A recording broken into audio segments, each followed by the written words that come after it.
गोपी, गोपी, गोपी।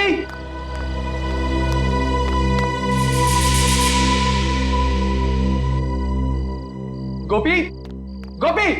जी साहब। गोपी, आया साहब। कहां थे तुम? तुम्हें पता है ना कि रोज रात को खाना खाने के बाद मुझे चाय चाहिए होती। जी सर, लाया। जल्दी लेकर आ।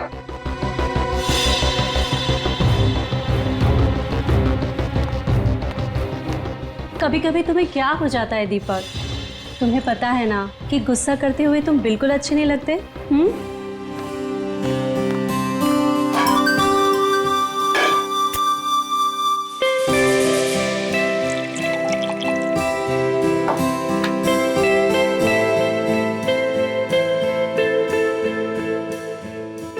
दीपक, कल सुबह इगतपुरी जाने का मेरा कोई मूड नहीं है। माँ डार्लिंग, मूड तो हम लोग बनाने जा रहे हैं ना, तो मूड तो वहाँ जाकर बन ही जाएगा। क्या बात है, बड़े रोमांटिक हो रहे हो। अरे यही तो उम्र है रोमांटिक होने की। गोपी, गोपी। जी मैम साहब। गोपी, चाय के साथ थोड़ी सी बिस्किट भी ले आना। जी मैम साहब।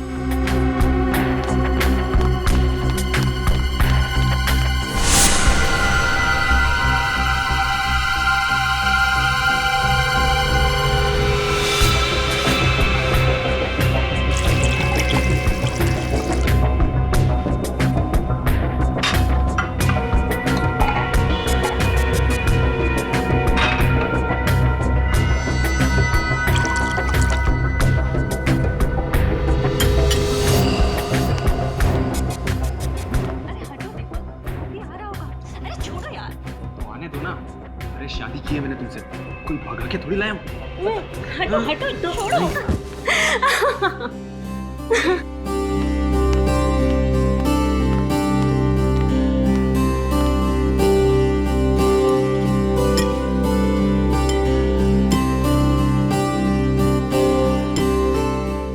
गोपी, तुम्हारी इलायची वाली चाय का तो कोई जवाब ही नहीं, और तुम्हारी जैसी चाय ना दुनिया में कोई नहीं बना सकता। ए सुनो, अभी तुम अपने कमरे में जाओ। कल सुबह में जल्दी उठा देना, हमें 6 बजे निकलना है। जी सर। जाओ।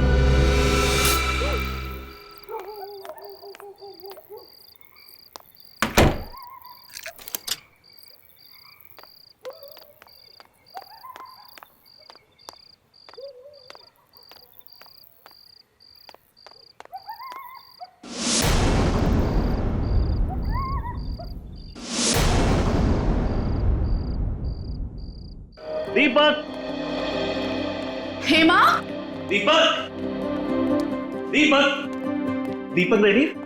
नहीं साहब, अभी तक तो वो लोग सो रहे हैं। क्या? हमें 6 बजे बुला के खुद सो रहा है? दीपक, दीपक, क्या हुआ? कुछ जलने की बू आ रही है ना? मुझे भी आ रही है। तब आओ देखते। दीपक,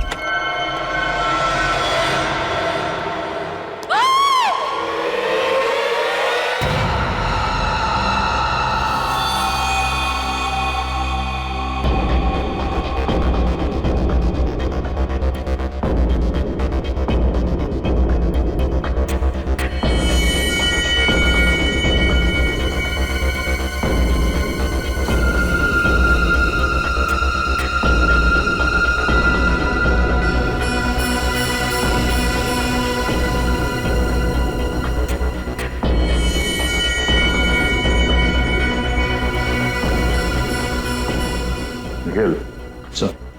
जरा उस सर्वेंट गोपी को बुलाओ। सर।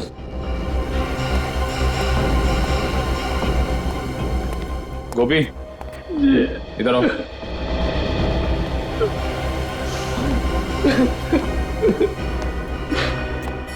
सुनो, जरा अंदर चलो। सर।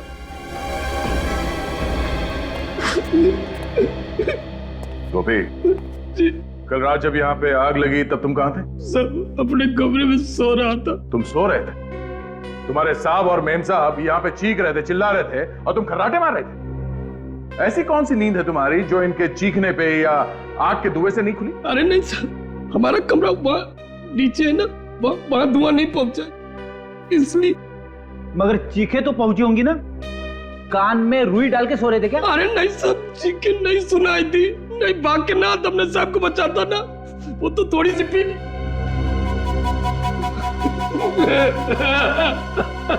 शर्म आनी चाहिए तुम्हें। अगर तुम शराब के नशे में नहीं होते तो शायद तुम्हारे साहब और मेम साहब आज जिंदा होते। अच्छा, कल रात यहाँ पे और कौन कौन था? नहीं, कोई और नहीं था, हम सिर्फ 3 लोग थे यहाँ पे। आखिरी बार कब मिले तुम अपने साहब और मेम साहब को? रात के 10:30 बजे। साहब और मेम साहब को चाय पीने की आदत थी ना, सोने से पहले चाय पीते थे। मैं चाय देने आया था, तभी देखा। उस वक्त उन दोनों में क्या बातें हो रही? किसी बात से परेशान थे वो? ना बिल्कुल नहीं, वो तो आपस में मजाक कर रहे थे, जैसे शादी के नए जोड़े होते हैं वैसे ही बिल्कुल मजाक कर रहे थे। और मेम साहब ने तो मेरी तारीफ भी की थी, तुझसे चाय इलायची की चाय दुनिया में कोई नहीं बनाता। मुझे क्या पता था वो चाय उनकी जिंदगी की आखिरी चाय हो जाएगी।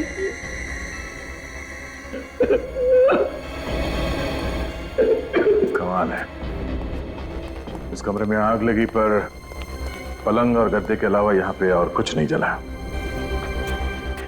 पर सर, जब दीपक और हेमा आग में जल रहे थे वो चुपचाप सोते रहे, वो चीखे क्यों नहीं, चिल्लाए क्यों नहीं, यहाँ से भागे क्यों नहीं? पर कहीं ऐसा तो नहीं कि पहले दोनों को मार के बेड पे सुला दिया और बाद में आग लगा दी? अब ये तो डॉक्टर सालोंके ही बताएंगे कि मार के सुलाया है या सुला के मारा है।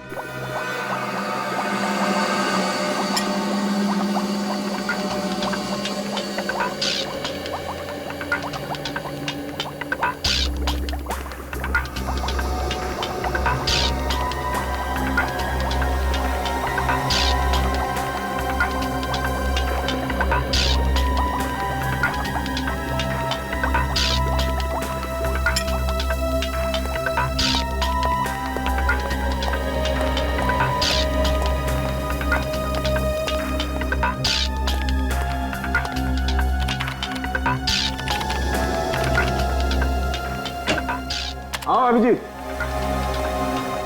भाई, तुम लोगों का अंदाजा एकदम सही था। ये दीपक और हेमा वाकई इस हालत में नहीं थे कि अपने आप को आग से बचा सके। मतलब दोनों जख्मी थे? नहीं ब्रेडी, जख्मी तो कतई नहीं थे, क्योंकि ना तो इन दोनों के शरीर पर गोली का निशान था, ना किसी चाकू का निशान था, और ना ही किसी और तरीके की चोट का निशान। तो फिर इन्होंने अपने आप को बचाने की कोशिश क्यों नहीं की? गैरी हैथर की वजह से। गैरी हैथर? ये क्या है डॉक्टर साहब? पूर्वी एक किस्म का केमिकल होता है जो अधिकतर एनेस्थीसिया या बेहोश करने की दवाइयों में मिलाया जाता है, और वही गैरी हैथर मुझे इन लोगों की चाय में मिला। ओह, तो जब आग लगी थी तो दोनों बेहोश थे? बिल्कुल, इसलिए बेचारे ना तो चिल्ला सके और ना ही भाग सके। हाँ, आओ बताता हूं।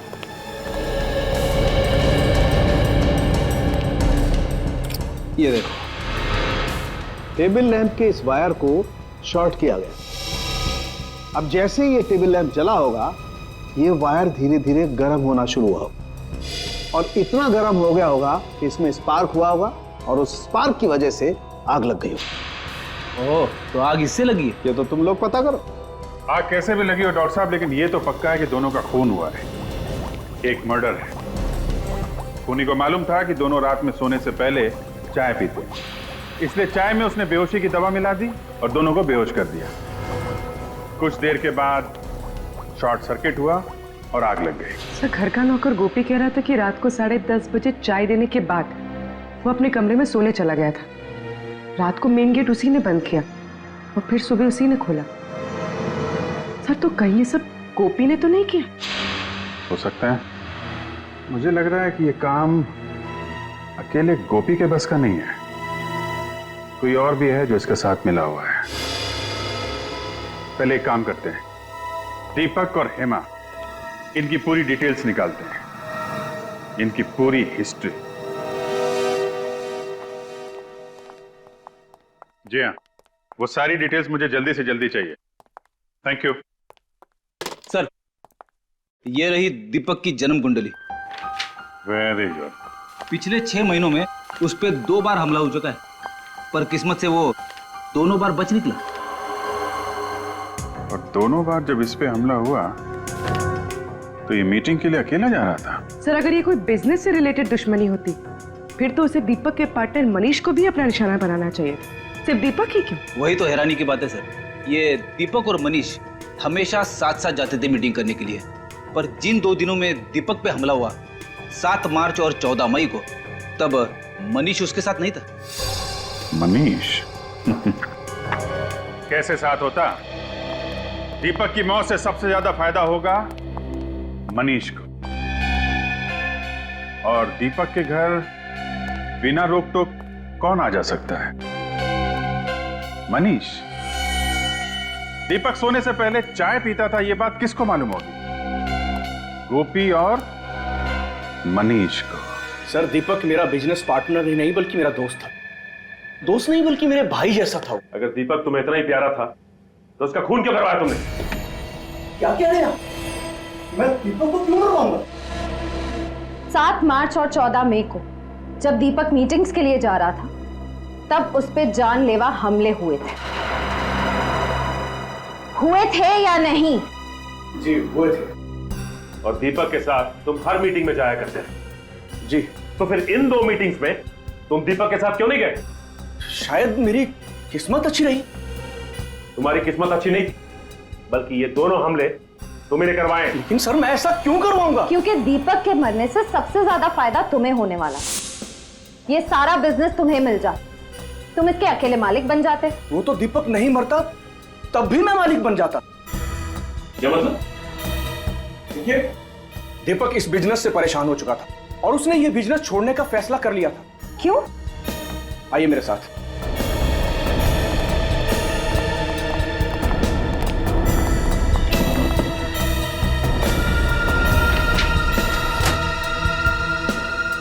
दीपक बिजनेस इनकी वजह से छोड़ रहा था।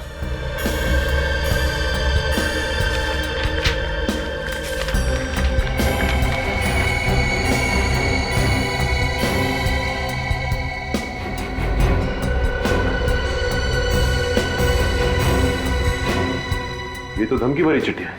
ये चिट्ठियां कौन भेजता था? पता नहीं सर, है कोई गुंडा जो हर महीने हमसे 5 लाख रुपए मांगता था और कहता था अगर पैसे नहीं दोगे तो 5 लाख टुकड़े कर दूंगा। तुमने पुलिस में रिपोर्ट नहीं लिखवाई? नहीं सर, दीपक इन चीजों की परवाह नहीं करता था और वो इस दादागिरी के सख्त खिलाफ था, और मुझे भी वो पैसे देने से मना करता था। ये चिट्ठियां आती कैसे थी? कभी गाड़ी के कांच पर लगी हुई मिलती थी तो कभी ऑफिस के दरवाजे के नीचे मिलती थी। अरे साहब आप लोग ये क्या कह रहे हैं? साहब की चाय में बेहोशी की दवा क्यों मिलाऊंगा आखिर में? ताकि दीपक और हेमा सोते रहे, कमरे में लगी आग से वो खुद को बचा ना पाए। इतनी घिनौनी हरकत तुम सपने में भी नहीं कर सकते। और साहब के साथ नमक खाना उम्मीद करने से पहले हम अपनी जान न दे देते। समझ कर रखे आप लोग। देख, ये सब बातें किताबों में अच्छी लगती हैं, और सच तो ये है थोड़े से पैसे के चक्कर में तेरा ईमान टकमगा गया। तूने अपने साहब और मेन साहब की जान ले ली, समझा? अरे झूठे साहब, ये झूठे। किसने दिए थे तुम्हें पैसे ये सब करने के लिए, बताओ? किसी ने नहीं दिए सब। तो फिर तुमने चाय में वो नशे की दवाई क्यों मिलाई? हाँ, लैम्प के साथ छेड़खानी क्यों की तुमने? बोलो, शॉर्ट सर्किट क्यों किया? उस लैम्प को मैं क्या छूऊंगा? मैं कैसे छेड़खानी कर सकता हूँ उसको? मुझे तो वो बाथरूम का जो पानी गर्म करने वाला होता वो भी चलाना नहीं आता, तो इसको क्या छूऊंगा सर? इस घर में सिर्फ 3 लोग रहते, दीपक, हेमा और तुम, जिनमें से 2 मर चुके हैं, तो बचे सिर्फ तुम। नहीं, कल एक आदमी और आया था, उसने लैब के साथ छेड़खानी की होगी, उसने छुआ होगा। कौन आया था? वो बिजली वाली दुकान में जो होता है ना, क्या कहते हैं? इलेक्ट्रिशियन वाला। हाँ, इलेक्ट्रिशियन। कितने बजे आया था वो? 7, 7:30 बजे। किस लिए आया था? वो बोला था कि हाँ, साहब के कमरे का एसी ठीक करना। अच्छा, तुमने बुलाया था उसे? नहीं, मैंने नहीं बुलाया था। तो फिर किसने बुलाया? साहब ने बुलाया होगा। तुमने उसे यहाँ से बाहर जाते हुए देखा? नहीं साहब, वो उस समय तुम्हें किचन में था, कब चला गया पता ही नहीं चला। इसका मतलब सर वो इसी घर में कहीं छुपा हुआ था। हाँ, और उसी ने मौका मिलते चाय में नशीली दवाई मिलाई और स्लैम का शॉर्ट सर्किट कर दिया। मिल गया। 59 गीता मार्ग, बलवंत नगर। हाँ सर, इस एड्रेस पर कल हमारा इलेक्ट्रिशियन भोपाल गया था सर। गोपाल को बुलाओ। मगर आज तो वो काम पर आया नहीं सर। तो फोन करके जल्दी बुलाओ उसे, जरूरी बात करनी है। सर मैं सुबह से कई बार ट्राई कर चुका हूँ, लेकिन उसका फोन स्विच ऑफ आ रहा है। लगता है उस बेचारे की तबीयत ठीक नहीं। बेचारा? कोई बेचारा नहीं है वो। दो फोन किए उसने। क्या? खून? सर, मैंने तो उसे 3 दिन पहले काम पर रखा था सर। इस चक्कर में मैं तो नहीं फंस जाऊंगा ना? उम्मीद करो कि गोपाल जल्दी मिल जाए, वरना फंस भी सकते हो। तुम्हारे पास उसकी कोई फोटो वोटो है? वाह, बिना फोटो या बिना आई कार्ड के तुमने किसी को भी ऐसे ही काम पे रख लिया? नहीं सर, मैंने तो आईडी कार्ड मांगा था। उसने कहा कि गांव में भूल गया हूँ, अगले हफ्ते उसका भाई आया तो लेके आएगा। उसका चेहरा तो याद है ना तुम्हें? हाँ सर, बहुत अच्छी तरह। उसका स्केच बनवाओ हमारे लिए। पता तो चलिए गोपाल कहाँ कहाँ शॉर्ट सर्किट करता फिर रहा है।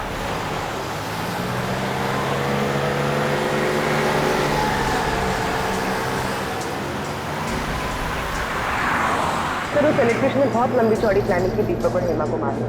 सर ना सिर्फ उसने उनके लैम्प के तार के साथ छेड़खानी की, बल्कि उनके चाय में बेहोशी की दवा भी मिला दी। मुझे तो लगता है कि एसी ठीक करने के बाद भी वो घर से गया ही नहीं होगा, वहीं पे कहीं छुप के बैठा होगा, इंतजार कर रहा होगा कि कब वो दोनों वापस आएंगे और कब वो उनकी चाय में वो बेहोशी की दवा मिलाएगा।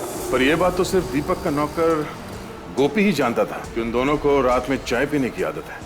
सर मुझे तो लगता है ये गोपी भी इस जुर्म में शामिल है, क्योंकि सर बिना किसी अंदर वाले की मदद के ये गुनाह कर पाना थोड़ा मुश्किल लगता है सर। गुनाह किसी अंदर वाले ने किया है या किसी बाहर वाले की मदद से किया गया है, ये तो स्केच की पहचान होने के बाद ही पता चलेगा। हाँ श्रेया, अच्छा उस इलेक्ट्रिशियन का स्केच है हमारे क्रिमिनल रिकॉर्ड में? क्या नाम है उसका? ओके ठीक। हाँ बोलो। अच्छा ठीक। सर वो इलेक्ट्रिशियन गोपाल एक तनुज नाम का पुराना मंझा हुआ अपराधी। तनुज? और वो धमकी भरे खत, उसका कुछ पता चला? हाँ सर, उन पे लगे हुए इंग्लिश के निशान बता दे कि वो रंगा नाम के मुजरिम थे। सर इस रंगा का भी पुराना रिकॉर्ड है, बिल्डर्स बिजनेसमैन वगैरह को धमका के पैसे लेते। तब ये तनुज रंगा के लिए काम कर रहा है। और सर रंगा ने शायद उन दोनों को इसीलिए मरवा दिया क्योंकि दीपक ने उसे पैसे देने से इनकार कर दिया। लेकिन सर हम इस रंगा तक पहुंचेंगे कैसे, क्योंकि हमारे पास इसका कुछ अता पता भी नहीं है। निखिल, चूहे को बिल से बाहर निकालने का सबसे अच्छा तरीका क्या है जानते हो? क्या है सर? चूहे के बिल के बाहर रोटी का टुकड़ा फेंको और आराम से बैठ के तमाशा देखो। इस रंगा नाम के चूहे को बाहर निकालने के लिए रोटी खिलाएगा मनीष, दीपक का पार्टनर मनीष।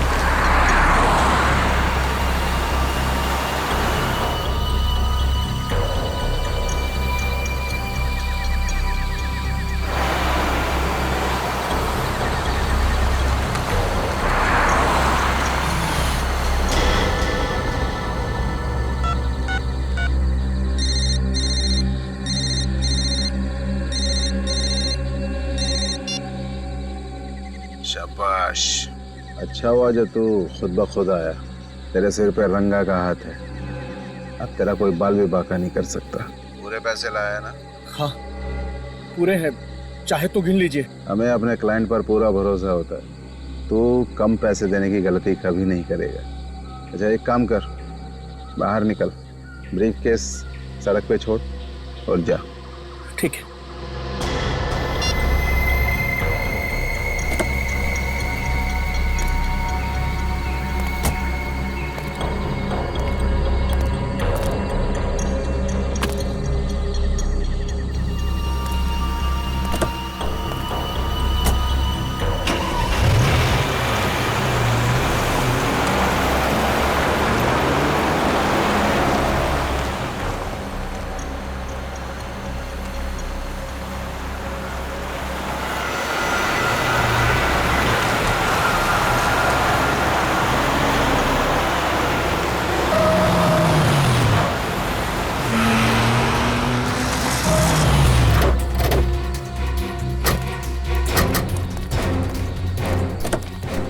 निकल। सीआईडी धोखा किया उसने मेरे साथ, छोड़ूंगा नहीं मैं उसको। सीआईडी के सामने धमकी देता है। विनीत, गाड़ी में से बैग निकालो। जाने दो मुझे, रंगा नाम है मेरा, रंगा। मेरा नाम से ही पत्ते थर थर कांपते हैं। और मेरा नाम दया है। मेरा नाम सुन के मुजरिम सूखे पत्ते बन जाते हैं। साहब मुझे माफ कर दो साहब, अब शेर है, मैं चूहा हूँ साहब, मेरा आपका मुकाबला है साहब। दीपक को क्यों मारा? दीपक को मैंने नहीं मारा साहब, मैं दीपक को क्यों मारूंगा साहब? क्योंकि उसने तुम्हें पैसे देने से इनकार कर दिया था। उसके मरने के बाद भी मुझे पैसा कहाँ मिला साहब? मैं तो छोटा मोटा गुंडा हूँ, तो छोटी मोटी धमकी देता हूँ, पैसे ऐडता हूँ साहब। खून करने की तो मैं सोच भी नहीं सकता साहब। झूठ मत बोल। तू जानता था कि दीपक को मारने से बाकी बिजनेस वालों के दिलों में तुम्हारे नाम का डर बैठ जाएगा, इसलिए तुमने अपने साथी तनुज को वहां भेजा इलेक्ट्रिशियन बना के। सोच समझ के लंबी चौड़ी प्लानिंग की थी तुमने खून करने की, क्यों? मगर साहब तनुज अब मेरे साथ काम नहीं करता, एक महीना हो गया उसे मेरी गैंग छोड़े हुए। तो फिर ये तनुज किसके साथ काम करता है? मुझे नहीं पता साहब। हाँ, वो कह रहा था कि वो अपनी खुद की गैंग बनाएगा साहब। कहीं इस दीपक की मौत के पीछे इस तनुज की गैंग का हाथ तो नहीं है?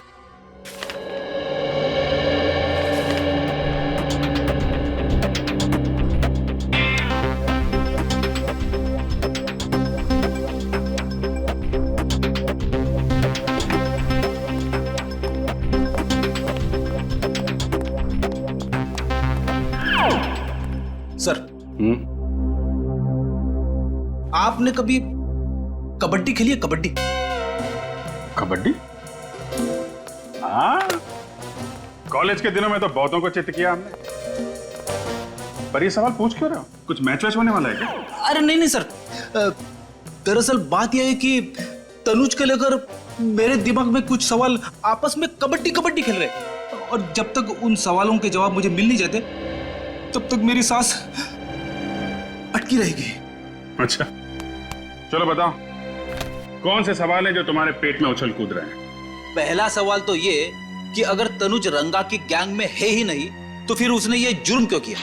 ना तो दीपक के घर से पैसे चोरी हुए और ना ही उसकी तनुज के साथ कोई पुरानी दुश्मनी थी। दुश्मनी तनुज की नहीं फ्रेडी, किसी और की थी। कोई तो है जिसे दीपक की मौत से बहुत बड़ा फायदा पहुंचने वाला है, उसने ये सब करवाया है। सर, एक अजीब सी बात पता चली। हाँ? क्या बात है? सब परसों हाईवे नंबर 47 पे एक एक्सीडेंट हुआ था किसी नरेश का, उसमें भी हस्बैंड और वाइफ दोनों जलकर मर गए थे। अच्छा, उनका इस केस से कुछ लेना देना है? हाँ सर, 4 बातें एक जैसी इन दोनों केसेस में। पहली, नरेश की भी दीपक की तरह नई नई शादी हुई थी। दूसरी, नरेश और उसकी वाइफ दोनों ने खुद को आग से बचाने की कोशिश नहीं की। और तीसरी बात सर, उन दोनों की बॉडी में से भी वही कैरी हैथर नाम का केमिकल पाया गया जो इंसान को बेहोश कर देता है। और चौथी बात? चौथी और सबसे अहम बात सर, नरेश भी दीपक की तरह अमीर सक्सेसफुल बिल्डर था। बिल्डर? हाँ। है कौन ये जो सिर्फ बिल्डर लोगों को ही निशाना बना रहा है? इस नरेश और उसकी बीवी की बॉडीज कहाँ हैं? सर, उन दोनों की बॉडीज पुलिस मॉर्ग रूम में है। एक काम करो, बॉडीज को फोरेंसिक लैब भिजवा दो। सर, नरेश कुमार, इनके घर वालों से भी मिलना पड़ेगा। हमारी तो कुछ भी समझ में नहीं आ रहा है साहब कि खूनी कौन होगा। मेरे बेटे की तो किसी से दुश्मनी भी नहीं थी साहब, किसी से दुश्मनी नहीं। और आपकी बहू प्रीति की? वो बेचारी तो यहाँ ज्यादा किसी को जानती तक नहीं थी, कनाडा में ही पली बड़ी थी। तो क्या उसने शादी के बाद यही रहने का मन बना लिया था? नहीं, बल्कि नरेश ने अपना बिजनेस छोड़ के प्रीति के साथ कनाडा जाके सेटल होने का प्लान बनाया था। यानी नरेश भी अपना बिजनेस छोड़ना चाहता था, बिल्कुल दीपक की तरह। अच्छा, ये नरेश अपना बिजनेस क्यों छोड़ना चाह रहा था? कुछ मालूम है आप लोगों को? वो हमसे बिजनेस की बातें शेयर नहीं किया करता था। तो क्या पिछले कुछ दिनों में वो परेशान था या उसे किसी तरह की धमकियां मिल रही थी? धमकियों का तो पता नहीं, लेकिन कुलभूषण की वजह से वो बहुत परेशान था। कुलभूषण की वजह से? ये कुलभूषण कौन है? वो एजेंट जो मेरे बेटे को कनाडा जाने के लिए वीजा का इंतजाम कर रहा था साहब। लाखों रुपए ऐंठ लिए उसने, लेकिन वीजा नहीं दिला पाया। ये वीजा ना दिलवा पाने पे क्या उसने आपके पैसे लौटाए? बिल्कुल नहीं, बल्कि धमकियां और देकर गया कि अगर आप दोनों सलामती चाहते तो पैसों को भूल जाओ। तो आप लोगों को पुलिस की मदद लेनी चाहिए थी ना? लेना तो चाहता था, पर डरता था कि कहीं बहू फंस न जाए। लेकिन आपकी बहू कैसे फंस सकती है? क्योंकि प्रीति ने नरेश को कुलभूषण से मिलवाया था। आपकी बहू प्रीति ने? हाँ। तो क्या प्रीति कुलभूषण को पहले से जानती थी? हाँ, प्रीति कुलभूषण को बहुत अच्छे से जानती थी, बहुत पहले से। और उसने कहा था कि उसकी फैमिली का वीजा कराने में भी कुलभूषण ने उसकी मदद की थी। हम आपके बेटे और बहू की फोटो देख सकते हैं? वो दूसरे वाले घर पर है साहब। मेरे बेटे नरेश की मौत के बाद मेरा वहां पर मन नहीं लगता था साहब, इसलिए हम लोग यहाँ पर आ गए। लेकिन फिर भी साहब, मैं आज शाम तक आपको फोटो भिजवा देता हूँ। थैंक्स। लगता है हमें भी कनाडा का वीजा लेना पड़ेगा इस कुलभूषण से।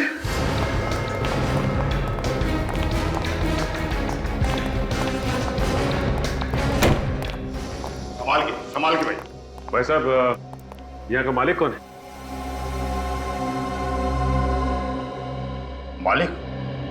मालिक तो आपके सामने खड़ा है। तो आप हैं कुलभूषण? कुलभूषण मेरा किराएदार था जी, आज ही दुकान खाली करके चला गया। कुलभूषण चला गया? अरे चला क्या गया जी, मैंने उसे निकाल दिया। बहुत शिकायत थी उसके खिलाफ कि वो शराफत की आड़ में बहुत गैरकानूनी काम करता है। भाई साहब, ठीक तरह से निकालिए, कभी भी आ जाएगा, कहेगा मेरा फोटो खराब कर दिया। भाई साहब ये बताइए कि आपके पास उसकी फोटो तो होगी ना? फोटो तो मेरे पास है, और मैं आपको क्यों दिखाऊं? क्यों? देखिए, हम लोग सीआईडी से, और हमें शक है कि कुलभूषण का हाथ दीपक नाम के बिल्डर के खून में भी। वो दीपक कुमार जो 2 दिन पहले अपने घर में जलकर मर गया था? जी हम उसी की बात कर रहे हैं। एक मिनट। ये वो एग्रीमेंट है जिससे दुकान को मैंने किराए पर दिया था। मैं उससे सिग्नेचर करवाने लाया था, उसका फोटो इसमें है, देखिए।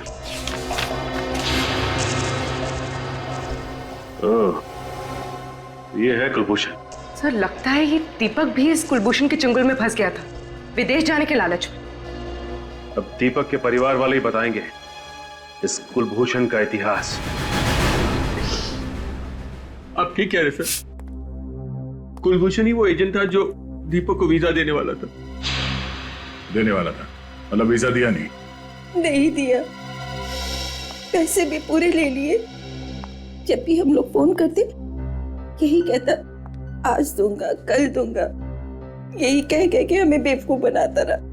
दीपक ने तो बोल भी दिया था कि 1 हफ्ते में वीजा बना के दे देना, नहीं तो पैसे लौटा देना, नहीं तो हम पुलिस में कंप्लेन कर देंगे।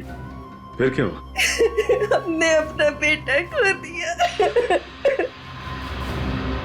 अच्छा, अब दीपक को धमकी वाली चिट्ठियां आती थी, इसके बारे में कुछ मालूम है आप लोगों को? नहीं, दीपक ने इसके बारे में कुछ नहीं बताया हमें।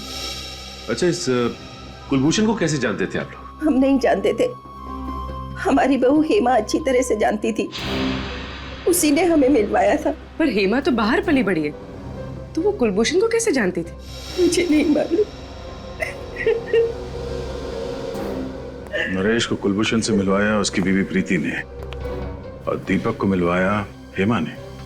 और सर, हेमा और प्रीति दोनों ही कुलभूषण को अच्छी तरह से जानती थी, विदेश में पली बड़ी होने के बावजूद। लगता है प्रीति और हेमा दोनों का आपस में कोई ना कोई कनेक्शन है।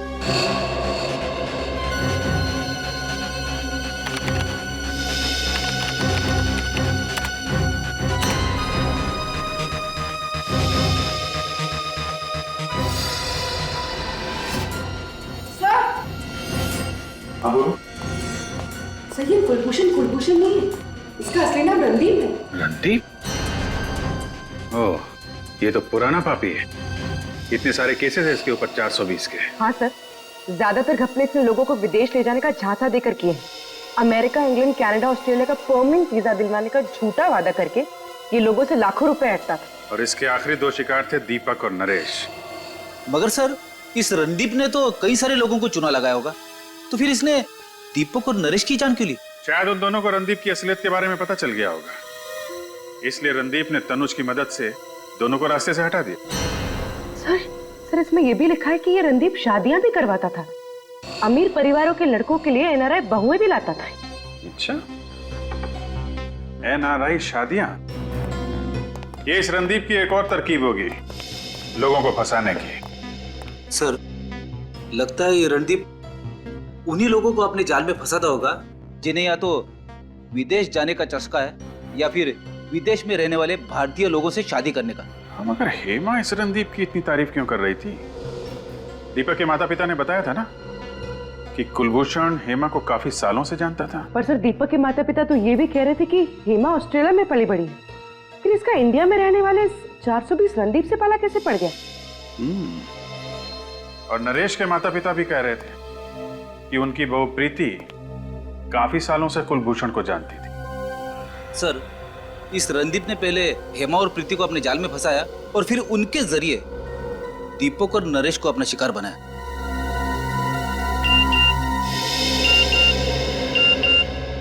नरेश के पिता का एमएमएस, हमने उनसे प्रीति की फोटो मंगवाई थी ना, शायद वही होगा।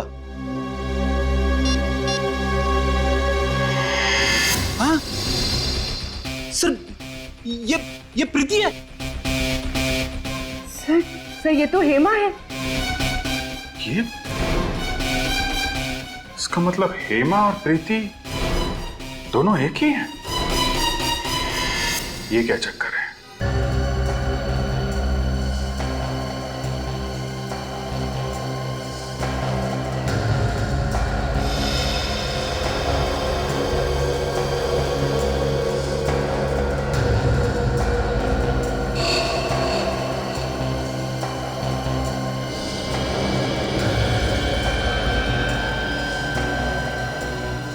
अब फोटो के अंदर घुस ही जाओगे क्या सालू के साथ?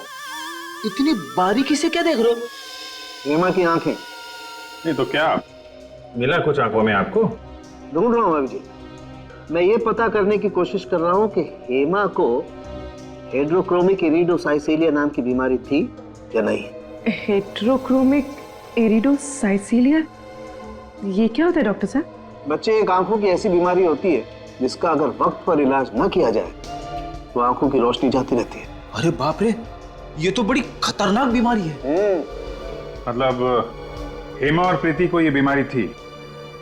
अभिजीत, इन दोनों लाशों के ब्लड में तो मुझे इस बीमारी के लक्षण दिखाई दिए, लेकिन इस हेमा की आंखों में मुझे इस बीमारी का जरा भी कोई लक्षण दिखाई नहीं दिया। इसका मतलब इन दोनों लाशों में हेमा नहीं है ना। हेमा की जगह किसी और को लाके जला दिया गया है। सर, अगर हेमा जिंदा है तो फिर वो गई कहां? और अगर ये लाश हेमा की नहीं है तो फिर है किसकी? सभी अस्पतालों से उन मरीजों की लिस्ट निकालो जिन्हें ये आंख वाली बीमारी थी, फिर देखते हैं उनमें से कौन कौन गायब है। पर आप लोगों को इस हेड्रोक्रोमिक इरिडोसाइसिलिया के मरीजों की लिस्ट चाहिए क्यों? केस सॉल्व करने के लिए हम लोग सीआईडी से। ओह, एक मिनट। बहुत रेयर बीमारी है ये सर, बहुत कम लोगों को होती है। ये है उन मरीजों के नाम। तो कम से कम 50 नाम है। श्रेया, काम करो, मिसिंग पर्संस ब्यूरो की लिस्ट निकालो और देखो इन मरीजों में कोई है क्या।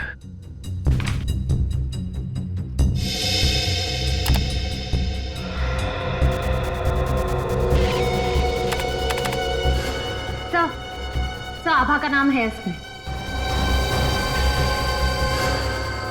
सर, गौरी का भी है। एक की उम्र 24 साल और दूसरे की 26। ये देखो, दोनों की हाइट 5 फुट 3 इंच, बिल्कुल हेमा के जितनी। और इन्हें दूर से देखकर कोई कह ही नहीं सकता कि ये हेमा नहीं है। सर, मतलब हेमा की जगह इन दोनों की लाश रखी गई। लाश? जी हाँ, लाश। हमें शक है कि आभा और गौरी, इन दोनों का खून हो गया है। ये तो बहुत बुरा हुआ सर। भगवान इन दो मासूम बच्चियों के साथ ऐसा कैसे कर सकता है? ये दोनों तो अपना इलाज कराने के लिए विदेश भी जाने वाली थी। विदेश जाने वाले थे?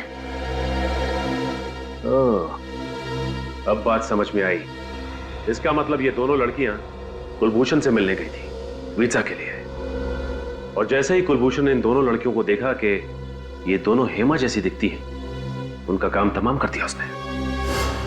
श्रेय, काम करो, जरा देखो इस लिस्ट में किसी का प्रोफाइल मैच करता है। सर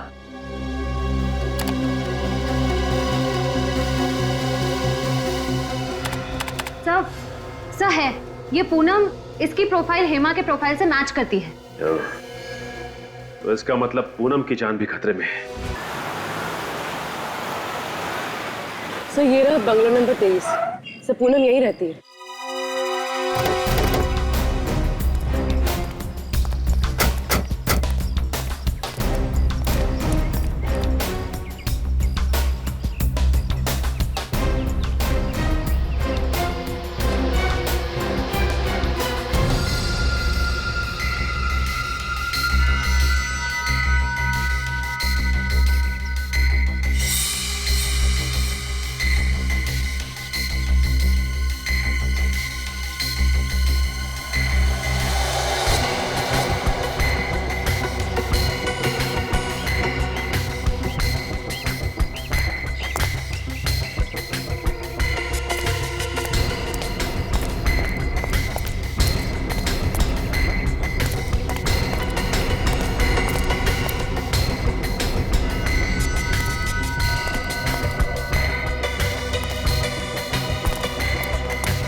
छोड़ दो मुझे नहीं जाना, प्लीज मुझे छोड़ दो, मुझे नहीं जाना कहीं।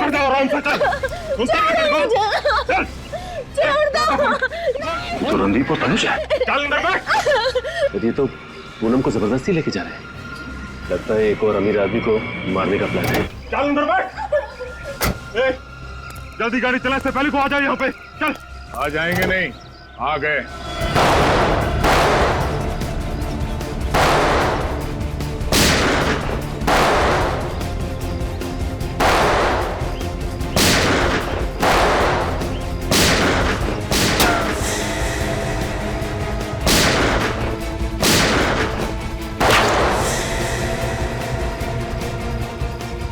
विनीत, कवर करो मुझे। Yes sir.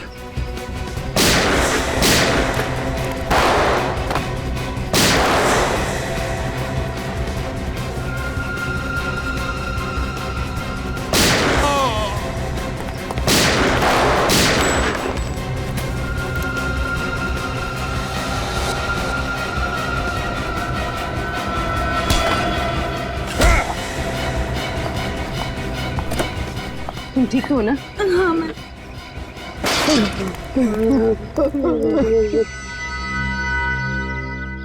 मेरी भतीजी, वो चुन चुन कर अमीर लोगों को फंसा कर शादी करते और मैं उन्हें वीजा का लालच देकर लाखों रुपए ऐंठ लेता था। और जब तुम लोगों को महसूस हुआ कि ये मुर्गी और सोने के अंडे नहीं देगी, तो तुम लोगों ने दो दो खून कर दिए, एक लड़के का और उन मासूम बेचारी लड़कियों का जिन्हें आंखों की बीमारी है। हाँ?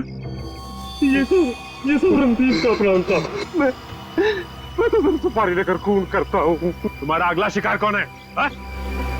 और किसका करने वाला है? गौरव का। गौरव कौन? मशहूर बिजनेसमैन गौरव विक्रांत। वो इस वक्त हेमा से शादी कर रहा है। कहाँ है ये शादी? ये शादी कहाँ है?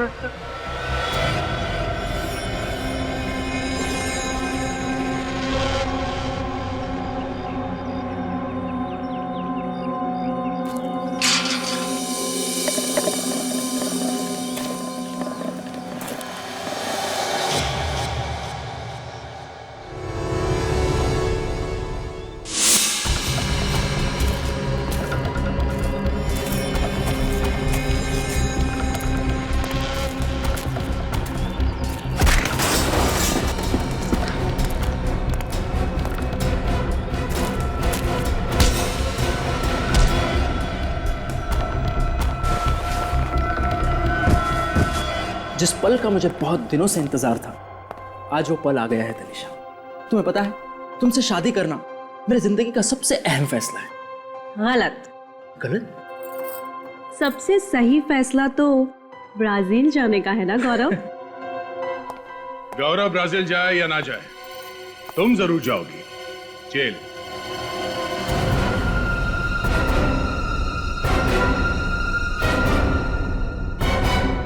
जेल? आप लोग मेरी बीवी को जेल में डालेंगे? सिर्फ जेल में ही नहीं डालेंगे, बल्कि आपकी बीवी को बड़े सम्मान के साथ फांसी के फंदे पर चढ़ाएंगे। तनिषा, ये सब लोग क्या कह रहे हैं? तनिषा नहीं, हेमा और प्रीति। क्यों, और भी बहुत सारे नाम है ना तुम्हारे। जाने दो मुझे, hey. वरना अगले 5 सेकंड में इस कबूतर का भेजा फर्श पे पड़ा होगा। तनिषा, ये क्या कर रही हो तुम? तुम मुझ पर गन डाल रही हो? अपने पति को जान से मारोगी तुम? सॉरी गौरव, वैसे भी तुम्हारी जीवन रेखा कम थी, लेकिन अब सीआईडी के आने से और कम हो गई है। 1 2 3 4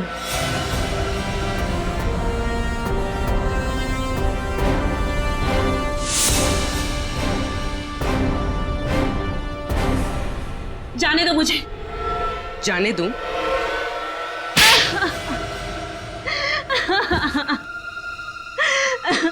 हम जानबूझकर वही परिवार ढूंढते जिन्हें एनआरआई बहू चाहिए थी, और फिर उन परिवारों का विश्वास जीतकर उनके साथ विश्वासघात करते हो तुम लोग।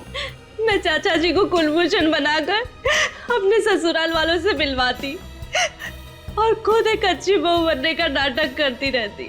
शादी जैसे पवित्र बंधन का गलत इस्तेमाल करके तुमने बहुत ही भयानक गुनाह किया है। तुम्हें तो फांसी ही होगी।